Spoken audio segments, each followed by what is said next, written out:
We have an ongoing study called the Longitudinal Early Onset Alzheimer's Disease Study, which was funded by the National Institutes on Aging a couple of years ago. There are several research aims and goals of that project. However, we collect a very vast amount of data, and we cannot analyze it all with the funding that we have from the National Institutes of Aging. So the Greater Indiana chapter of the Alzheimer's Association are very gracious to us, and they have donated $1 million to expand the genetics part of that project. Instead of studying only the 2% of the genome, we're going to study it all and detect new genetic risk factors for this devastating form of Alzheimer's. What really fascinated me was the brain. When I entered my clinical rotation in neurology, and learned about the healthy brain and the brain with disease, it became imperative for me to continue on that research track. It's the organ that stimulates the mind of researchers and clinicians. It's one that we cannot touch, we cannot approach, we cannot see, but we have to use our skills as clinicians and laboratories and imaging to detect what's wrong with it. It's fascinating. We know very little about the brain, and there is so much more to discover. The cognitive function of the brain is what makes us human. We're the only species that can talk, convey meaning with words, and change the environment in a way that's unique. So that was the most intellectually stimulating part about it.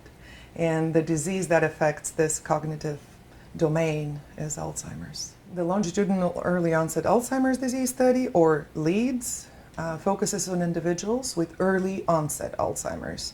We're recruiting those who have symptoms of the disease in the age range of 40 to 64 across 15 sites nationally.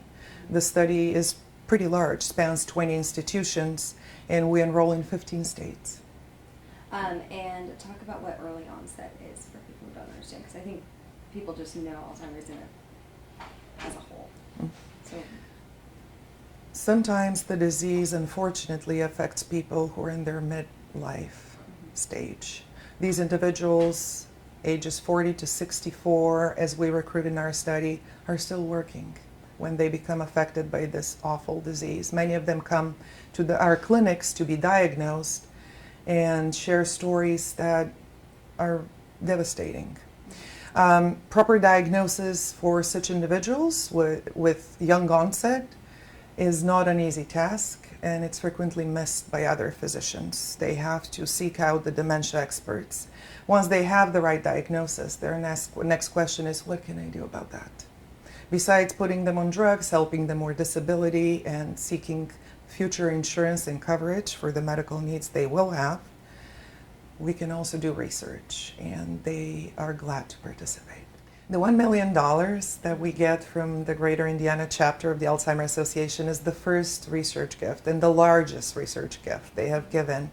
And all of the resources are going to be spent here in Indianapolis while we're collecting DNA from research participants across the United States.